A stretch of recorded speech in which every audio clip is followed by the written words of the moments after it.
భరత్ అనే నేను pre release function కు కౌంట్ డౌన్ మొదలైంది. ఈ కార్యక్రమానికి ఆఖరి నిమిషంలో ఏమైనా మార్పులుంటే తప్ప జూనియర్ ఈ ఫంక్షన్ కు అతిథిగా రావడం ఖాయమైంది. రామ్ చరణ్ ఫారిన్ టూర్ కు వెళ్లే ప్లాన్ లో ఉన్నాడని, అందువల్ల చరణ్ ఈ ఫంక్షన్ కు రాకపోవచ్చని అంటున్నారు. ఇక ఈ ఫంక్షన్ కు జూనియర్ అతిథిగా రావడం మహేష్ జూనియర్ అభిమానుల మధ్య అనేక చర్చలకు తావిస్తోంది.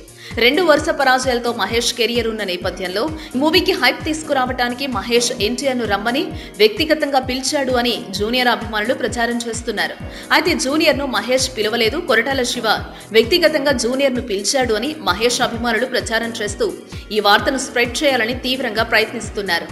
దీనికి తోడు ఈ మూవీని నిర్మిస్తున్న నిర్మాతలు కూడా జూనియర్ ను కొరటాల పిలిచాడు అన్న లీకులిస్తూ మహేష్ అభిమానులను సంతృప్తిపరచడానికి ప్రయత్నిస్తున్నారు.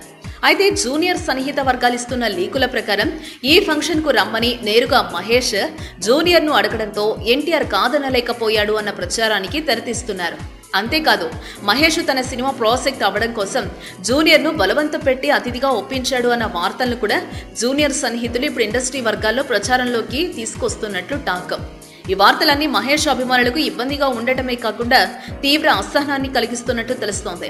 ఇప్పటికే ఈ సినిమా నిడివి సుమారు 3 గంటల వరకు వచ్చిందని వార్తలు వస్తున్న నేపథ్యంలో అన్ని సినిమాలు రంగస్థలం సినిమాల ఎక్కువ నిడివి ఉన్నా ప్రేక్షకులు చూస్తారా అని వస్తున్న కామెంట్స్ మహేష్ అభిమానులను మరింత టెన్షన్ పెడుతున్నాయి. పర్లేదా భరత్ అనే నేను ఆ లోపల ఏం చేస్తున్నాడు అంటావు?